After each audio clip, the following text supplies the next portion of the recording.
घडलेली घटना ही अत्यंत वेदनादायक आणि दुर्दैवी आहे. यामध्ये ज्या दिवशी घटना घडली, ही घटना 10 तारखेला घडली.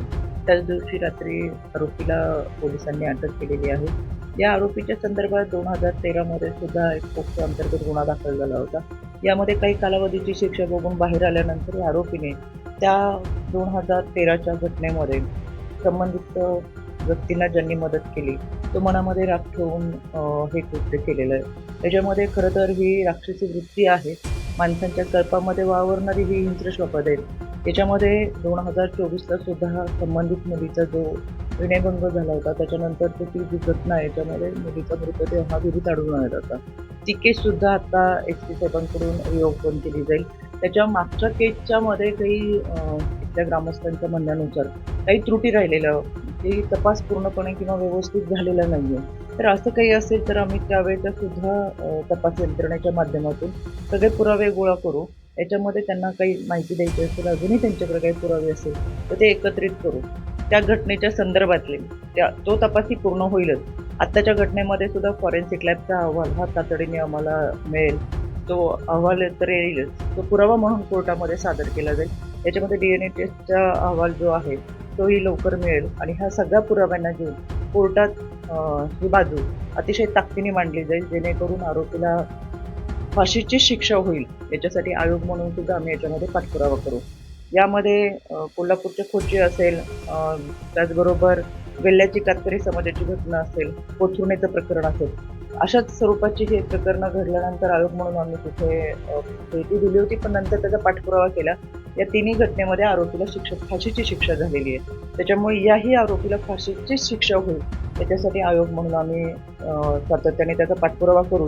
पण जितके आम्हाला पुरावे सादर करता येतील ते आम्ही माननीय न्यायालयासमोर सादर करू. पोलिसांनी यामध्ये तातडीने आरोपीला अटक केलेली आहे. पोलीससुद्धा तपास हा युद्ध पातळीवरती करून ते जे काही पुरावे आहेत ते लवकरात लवकर सादर करू. ही केस फास्ट ट्रॅक कोर्टात चालेल, फास्ट ट्रॅक कोर्ट केले जाईल आणि याच्यासाठी स्पेशल PP या ठिकाणी आपण देणार आहोत. दुसरी गोष्ट शेवटी ही घटना जी आहे ती अत्यंत दुर्दैवी आहे. हे कुटुंब खरं तर अतिशय हलाखीच्या परिस्थितीमध्ये काबाड कष्ट करून आयुष्य जगतं. त्याचबरोबर त्यांना आर्थिक सहाय्यही जे द्यायचं आहे, आमचा जिल्हा महिला बालविकास विभाग असेल, पोलिसांनी ती पूर्ण कागदपत्रांची पूर्तता केलेली आहे. मनोधैर्य योजना आणि मुख्यमंत्री सहाय्यता निधीसाठी आम्ही स्पेशल ती शिफारसही करू. त्याच्यामुळे ते लवकरात लवकर देण्याचा प्रयत्न आमची पूर्ण प्रक्रिया होऊन ते डॉक्युमेंट सबमिट करण्याच्या याच्यामध्ये 7 ते 8 दिवसामध्ये आम्ही हा सगळा निधी जमा करू. ग्रामस्थांची स्थिती होती की आपल्या जिल्ह्यामध्ये म्हणजे सातारा जिल्ह्यामध्ये 4 महायुतीचे मंत्री आहेत, पण त्यांनी अद्यापर्यंत या ठिकाणी घटनास्थळी भेट दिली. याची मला काही कल्पना नाही. काल काल मुख्यमंत्री उपमुख्यमंत्री साहेब आले होते, जे चंद्रराव देसाई त्यांच्या निवासस्थानी बोलून पण प्रत्यक्षात त्यांचं मी ह्याच्याबाबत मला काही माहिती नाही, तर मी माहिती घेईन. पण ह्या सगळ्यांच्या वतीनं मी या ठिकाणी आलेली आहे आणि तसं काय असेल तर मी त्यांच्याशी ही केस फास्ट ट्रॅक कोर्टात चालेल. जेवढे पुरावे आहेत ते माननीय न्यायालयामध्ये सादर केले जातील. पोलिसांनी उत्तमरित्या तपास केलेला आहे, पुढेही तपास सुरू आहे. याच्यामध्ये मागचे केस 2013च्या घटनेच्या अनुषंगाने 2024 मध्ये झालेली घटना आणि त्या घटनेतला तपास सुद्धा आता रिओपन करून अजूनही त्याच्या संदर्भातली काही माहिती मिळत असेल तर ती गोळा करून दोन्ही केसेस एकत्रित सादर केल्या जातील, जेणेकरून आरोपी खरं माणूस म्हणून जगण्याच्या लायकीचा नाही आहे. अशा माणसाने समाजामध्ये राहणं सुद्धा चुकीचं आहे. त्याच्यामुळे फास्ट ट्रॅक कोर्टामध्ये स्पेशल PPच्या माध्यमातून ही केस आणि याच्यामध्ये आरोपीला फाशीची शिक्षा होईल, त्याच्यासाठी आयोग म्हणून आम्ही पाठपुरावा करू. आणि मला खात्री आहे, मी तुम्हाला तिन्ही उदाहरणे यासाठी दिली की आम्ही त्या सातत्याने या गोष्टींचा म्हणजे अशा ज्या काही घटना घडतात समाजामध्ये विकृतीच्या माध्यमातून या लोकांना जगण्याचा खरंच अधिकार नाही आहे, तर त्यांना फाशीची शिक्षाच दिली पाहिजे आणि अशा घटना परत घडू नये त्याच्यासाठी हे करत बसवणं फार महत्त्वाचं आहे. आणि म्हणून याच्यामध्ये आरोपीला फाशीची शिक्षा होईल हा आयोगाच्या वतीनं पाठपुरावा केला जाईल. त्याचबरोबर दोन्ही कुटुंबियांना 2013ची घडलेली घटना असेल त्या कुटुंबियांना आणि आत्ताच्या या कुटुंबियांना सुद्धा मनोधैर्य योजना असेल, त्याचबरोबर मुख्यमंत्री सहाय्यता निधी सुद्धा आम्ही स्पेशल केस म्हणून पाठवून देऊ आणि याच्यामध्ये त्यांना आर्थिक सहाय्य करू. घडलेली घटना ही अत्यंत वेदनादायक आणि दुर्दैवी आहे.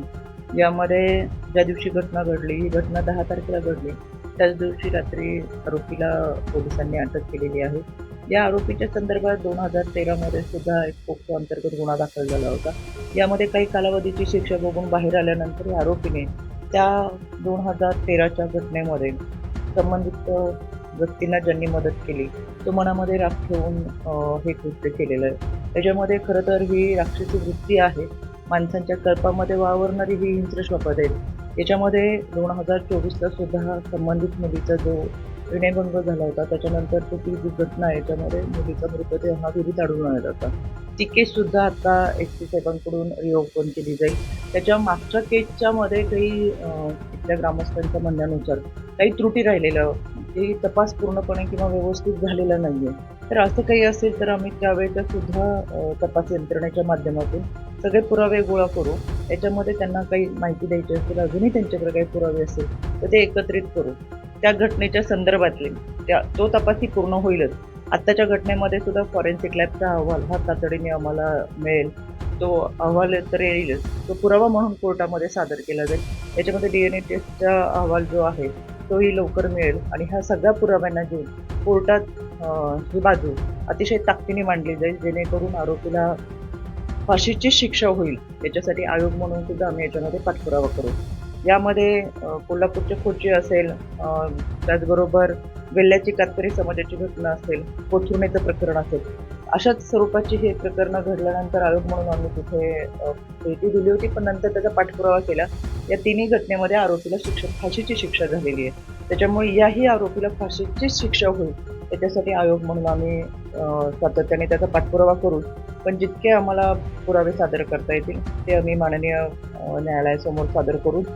पोलिसांनी यामध्ये तातडीने आरोपीला अटक केलेली आहे.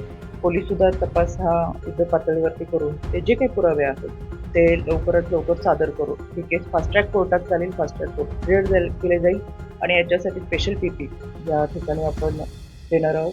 दुसरी गोष्ट, शेवटी ही घटना जी आहे ती अत्यंत दुर्दैवी आहे. हे कुटुंब खरं तर अतिशय हलाखीच्या परिस्थितीमध्ये काबाड कष्ट करून आयुष्य जगतं. त्याचबरोबर त्यांना आर्थिक सहाय्यही जे द्यायचं आहे, आमच्या जिल्हा महिला बालविकास विभाग असेल, पोलिसांनी ती पूर्ण कागदपत्रांची पूर्तता केलेली आहे. मनोधैर्य योजना आणि मुख्यमंत्री सहाय्यता निधीसाठी आम्ही स्पेशल ती शिफारसी करू. त्याच्यामुळे ते लवकरात लवकर देण्याचा प्रयत्न आमची पूर्ण प्रक्रिया होऊन डॉक्युमेंट सबमिट करण्यात त्याच्यामध्ये 7 ते 8 दिवसामध्ये आम्ही हा सगळा निधी जमा करू.